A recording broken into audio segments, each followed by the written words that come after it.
Muy buenas tardes, mi nombre es la doctora Giovanna Morales, yo soy oftalmóloga de Visión Total Medellín. Hoy vamos a hacer nuestra primera sección en vivo de actualizaciones médicas y el tema que vamos a tratar hoy es el pterigio, una patología frecuente. El pterigio entonces viene de la palabra griega pteros, que significa ala. Es una lesión fibrovascular que nace desde la conjuntiva y que crece desde la conjuntiva vulvar hasta la córnea. Suele tener una forma triangular. Se clasifica debajo de las generaciones corneales que no son involutivas y es un proceso inflamatorio, y lo más distintivo de esto es una alteración del limbo. En un estudio que se hizo de prevalencia y factores de riesgo del pterigio, se encontró que es más común en climas cálidos y secos, un poco más en hombres que en mujeres. A mayor edad hay mayor prevalencia. Son más frecuentes las recurrencias en los adultos jóvenes. También hay un patrón hereditario dominante, aunque esto es muy esporádico.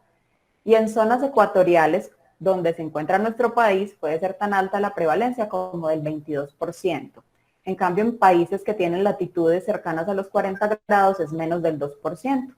Nosotros estamos comprendidos en esa zona de 40 grados, que Cameron la definió como el cinturón del pterigio.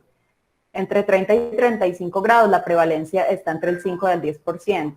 En cambio, los pacientes que viven alrededor del Ecuador tienen una prevalencia entre el 0 y el 30%. Está compartida.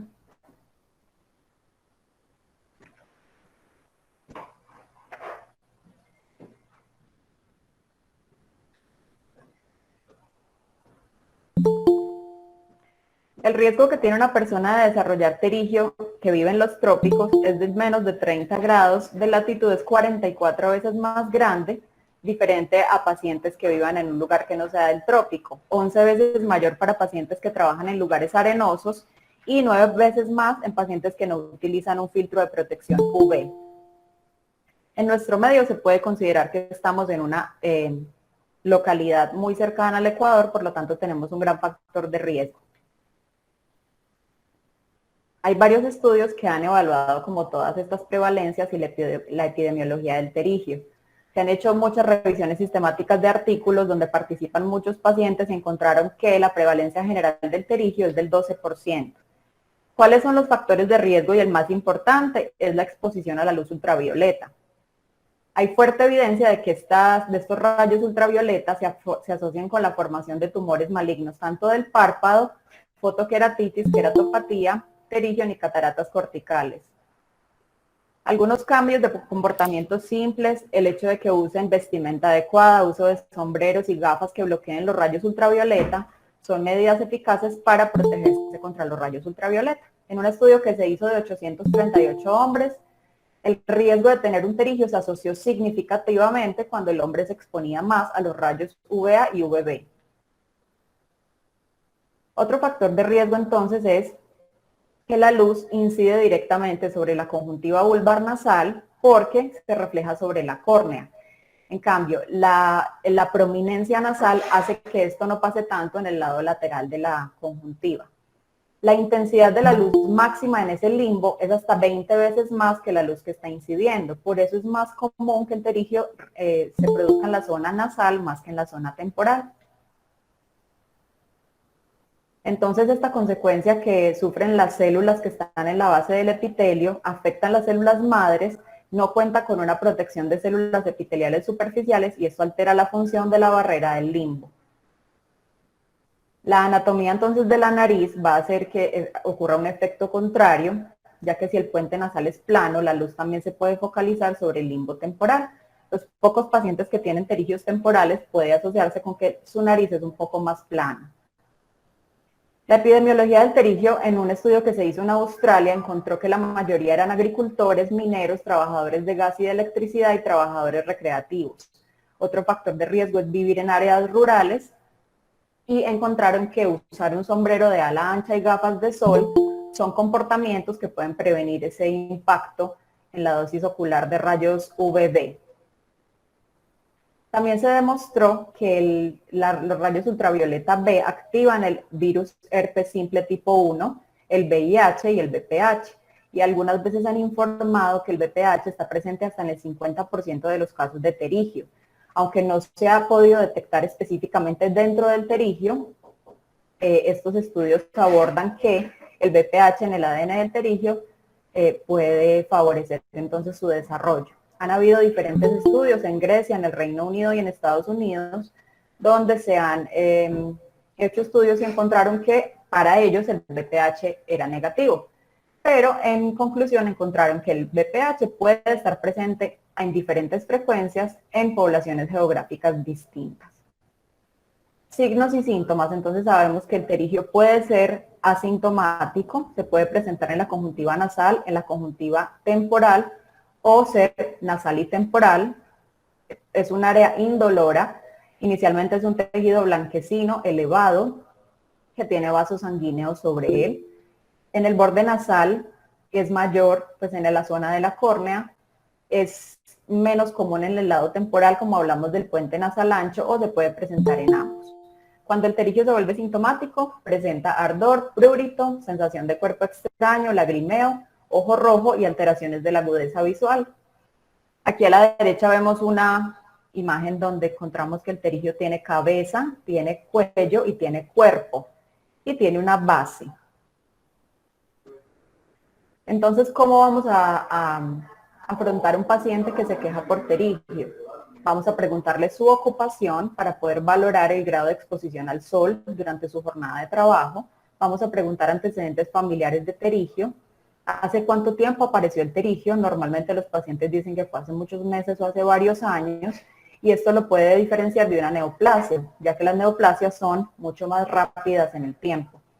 También debemos preguntar el crecimiento del pterigio cuando se produjo, si se quedó quieto e inactivo o si ha crecido. Hay que preguntar por síntomas como enrojecimiento, irritación, visión borrosa, prurito, fotofobia, lagrimeo y sensación de cuerpo extraño. Y también es importante la preocupación por la apariencia estética, ya que hay elementos psicológicos en la autoimagen y niveles de frustración que se deben tener en cuenta para un análisis integral del pterigio. La morfología del pterigio entonces habla que tiene una forma de ala con un plano de clivaje natural que se separa de los vasos epiesclerales y los vasitos son rectos y radiales.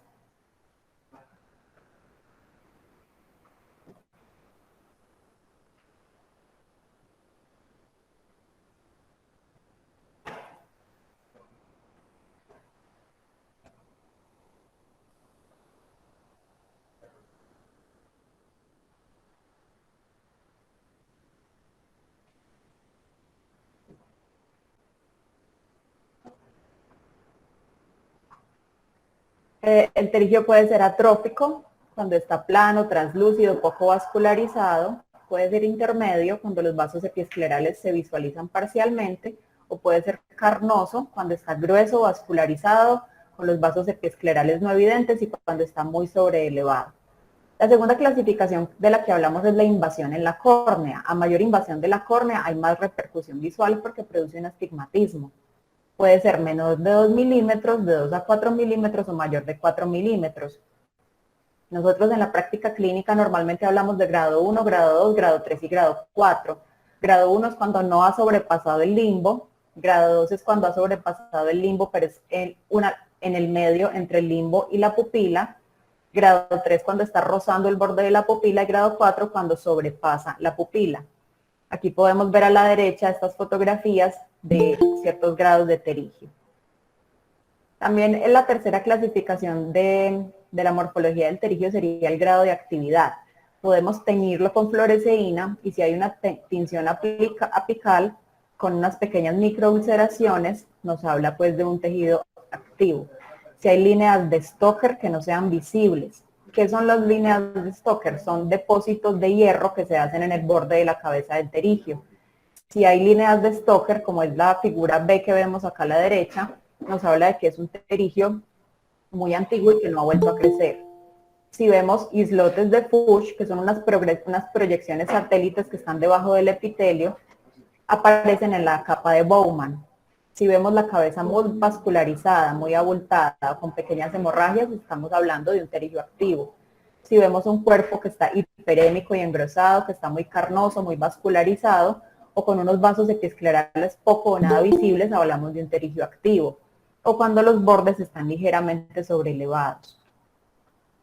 Cuando hablamos de un pterigio que está inactivo, cuando no tiñe, cuando no hay positividad con la fluoresceína y cuando el estroma subyacente es muy claro. Si vemos la línea de Stoker, como les expliqué, es crónico, y cuando no se visualizan los islotes de Fuchs, cuando la cabeza está blanca, nacarada, cuando está pobremente vascularizada, cuando el cuerpo es blanco o rosado, cuando no está sobrelevado, cuando está muy plano y permite visualizar los vasos que están más profundos, y cuando los bordes del pterigio están finos y casi planos. Entonces podemos hablar también de que un pterigio es primario cuando es la primera vez que le da al paciente, o recidivante después de que ya se había retirado el pterigio y vuelve a aparecer. Podemos hablar de lateralidad, si es uni o bilateral, si es en un ojo o en ambos ojos. La polaridad sería si es una única lesión o si es binasal o bitemporal. Y otras alteraciones como si tiene un simbléfaro, una restricción de los movimientos o el paciente está en enoftalmos. El diagnóstico diferencial es importante, ya que muchas lesiones se pueden parecer a un pterigio. Un pseudopterigio es una adherencia conjuntival a la córnea que se causa por una inflamación del limbo o por un trauma previo. Si el paciente tiene un trauma previo en la córnea, la conjuntiva abraza ese trauma para sellarlo y puede tener una apariencia de pterigio, pero no está adherido al limbo. Nosotros durante la cirugía pasamos con una pincita por debajo del pterigio y si pasa fácilmente significa que no está adherido al limbo. Esto se...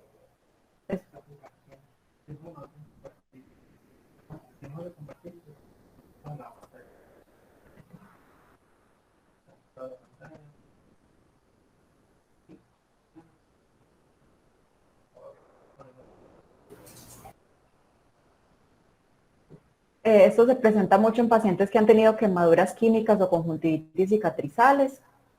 También hay tumores conjuntivales que imitan muy bien el pterigio, como las neoplasias intraepiteliales conjuntivales y los carcinomas conjuntivales. Siempre se debe hacer una biopsia de la anatomía para dar un diagnóstico certero y diferenciar un pterigio de un pseudopterigio. Aquí vemos un simbléfaro de un paciente que tuvo una quemadura química. Y aquí vemos unas diferentes neoplasias intraepiteliales y conjuntivales. El pterigio entonces tiene que realizarse su diagnóstico diferencial, decir si es una degeneración, que sería una pingüécula, si son tumores malignos o premalignos, o si son inflamaciones, y ya determinando, según la biopsia, de los tumores, a ver si era una queratosis actínica o una neoplasia intraepitelial. ¿Cuál es el tratamiento del pterigio? Ya sabemos que el causante del pterigio es el sol. Lo primero que tenemos que prevenir es la exposición al sol. Usar anteojos con filtro ultravioleta que siempre protejan la parte lateral de la córnea. Evitar ambientes que tengan humo y polvo. Utilizar colirios que se indican para inflamación y para resequedad. Esto no tiene ningún impacto en la evolución, no es que vamos a mandar gotas para retirar el pterigio. Ocasionalmente utilizamos unos antiinflamatorios tópicos que nos van a dar una buena respuesta siempre en la fase aguda. No se deben usar más de 7 días. Si el pterigio lo mantenemos sin inflamación, entonces podemos prevenir que siga creciendo. También utilizamos AINES en algunas ocasiones y por ciclos cortos. La indometacina tópica al 1% también ha sido eficaz, así como la dexametasona. Y los lubricantes los utilizamos para mejorar los síntomas como fotofobia, dolor, sensación de cuerpo extraño y el enrojecimiento. Esta es como una imagen que nos muestra la utilidad de los filtros de rayos ultravioletas en los lentes. Vemos que la primera imagen nos muestra un paciente que no tiene protección, totalmente se absorben todos los rayos ultravioleta por la conjuntiva y puede favorecer la producción de pterigio. Vemos gafas de sol que no tengan tipos correctos de filtros ultravioleta, tampoco nos van a servir. Y la última imagen nos muestra cómo unas gafas con un buen filtro ultravioleta va a bloquear todos los rayos que son nocivos y va a prevenir todas las lesiones oculares por el sol. Este es un estudio que se hizo donde trataron de determinar los daños que produce la luz ultravioleta en el ojo y cómo el filtro de luz ultravioleta pues va a servir para este fin. Utilizaron un recubrimiento antirreflectante a ambos lados de las gafas. Esto redujo los reflejos directos e internos en las superficies y redujo el resplandor de la luz delante y detrás. Estos pueden ser simples, dobles y de banda ancha. Entonces esto mejoró el contraste, mejoró la transparencia, mejora la transmisión de la luz que es visible para el paciente, suprime los deslumbramientos y las imágenes fantasmas, aumenta la calidad de la imagen a nivel de la retina y mejora la apariencia estética. Por eso siempre se le debe recomendar a los pacientes gafas con filtro UV, idealmente con un alto SPF, que deben ser usados regularmente desde que el paciente es pequeño si vive en estas áreas que son más frecuentes de terigio. Los lentes de contacto, algunos también tienen bloqueo de luz ultravioleta, disminuye la intensidad de los rayos UVA y UVB. Los que son claros tienen poco efecto y estos se utilizan como complemento a las gafas de sol, ya que tienen propiedades adecuadas para bloquear los rayos ultravioleta y tienen una protección segura, efectiva y económica en la córnea, el limbo y el cristalino. Son beneficiosos en entornos donde no se deben usar gafas, donde no es deseable usar gafas y sombreros. Puede proteger el ojo en entornos donde el uso de las gafas de sol no es factible o no es conveniente, pero siempre el consejo que se le da a los pacientes es usar gafas con filtro ultravioleta y sombrero adecuado, ya que el sombrero solo no va a ofrecerle una buena protección de los ojos. El tratamiento quirúrgico, entonces nosotros utilizamos algunas indicaciones para resecar el terigio. Sería un crecimiento progresivo, un terigio que esté activo, cuando se presenta marcado astigmatismo, cuando ya hay una restricción de la movilidad ocular, cuando hay intolerancia a las lentes de contacto o si el paciente se considera que tiene un aspecto antiestético. Se hizo un estudio en el 2008 donde se determinó que los diferentes oftalmólogos aplican al terigio diferentes técnicas dependiendo de qué paciente tenemos en la mesa de cirugía. Barraquer en el 2007 sugirió que existen diferentes alternativas quirúrgicas: la resección simple o técnica de esclera desnuda, las plastias con membrana amniótica, la resección con cierre primario y los autoinjertos conjuntivales. La técnica de esclera desnuda, digamos que es la clásica, es la incisión simple del terigio, simplemente se corta el punto donde está el terigio, pero se deja el defecto para que cierre por segunda intención. Tiene unas tasas de recurrencia del 40 al 80%, esto es inaceptablemente alto, y esto es 6 veces mayor frente al autoinjerto conjuntival. Si utilizamos en esta técnica de esclera desnuda la mitomicina C, disminuye la incidencia de recidiva. El cierre conjuntival simple lo utilizamos cuando el paciente es un paciente muy anciano o cuando el terigio está muy atrófico y podemos tener seguridad de que no está creciendo. Simplemente afrontamos los bordes de la conjuntiva después de retirar el terigio con un nylon 10 ceros, pero también tiene unas tasas de recurrencia del 45 al 70%, aunque se disminuye utilizando mitomicina C. El trasplante de membrana amniótica se hace estrictamente para casos de terigio que son recidivantes, que no hay posibilidad de tener un buen autoinjerto conjuntival. Se utiliza con el lado epitelial hacia arriba y se sutura con un nylon 10 ceros. Se deben utilizar corticoides y antibióticos, y más o menos en 2 semanas la membrana ya ha perdido su epitelio. Esta es más o menos el resultado de cómo quedaría la membrana adherida en la zona de la resección del terigio. El autoinjerto de conjuntiva, digamos que es la técnica que usamos en la mayoría de los pacientes. Es la técnica de elección ya que tiene el menor índice de recidivas del 5 al 15%. Lo podemos utilizar con sutura continua, que es lo que nosotros hacemos acá en Visión Total, o con adhesivos tisulares biológicos de fibrina, que son unas sustancias que actúan como una pega, que simplemente lo ponemos en el lecho y encima ponemos el autoinjerto conjuntival. Tiene muchas ventajas, ya que disminuye los tiempos quirúrgicos, disminuye el dolor y disminuye las molestias posoperatorias. Y disminuye la recurrencia. El paciente se va a sentir menos incómodo en el posoperatorio, menos dolor, menos sensación de cuerpo extraño y también reduce el hematoma subconjuntival.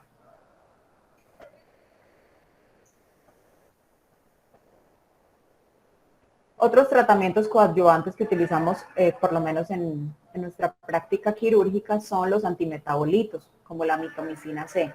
¿Qué hace la mitomicina C? Va a reducir el riesgo de las recurrencias, pero es potencialmente tóxico, por eso tenemos que usarlo en las dosis adecuadas. Es un agente quimioterapéutico con una actividad antitumoral y antibiótica, inhibe la síntesis del ADN a nivel de los fibroblastos, lo que hace que inhiba la proliferación celular. Ella actúa sobre el ciclo celular, y los máximos efectos citotóxicos se producen sobre esas células al final de la fase G1 y S. Su efecto en la superficie ocular es 2.5 veces más potente comparado con otros tejidos del cuerpo y disminuye 25 veces la recurrencia del pterigio cuando se aplica mitomicina C.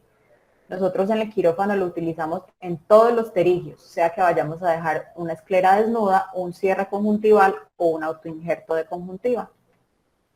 ¿Cómo lo aplicamos? La aplicamos intraoperatoriamente sobre la esclera desnuda con unos algodoncitos o hemostetas empapados del 0,01 al 0,05%, lo dejamos entre 1 a 3 minutos, aquí en el quirófano lo dejamos un solo minuto, luego se hace un lavado profuso con solución salina sobre el área y sobre los fondos de saco.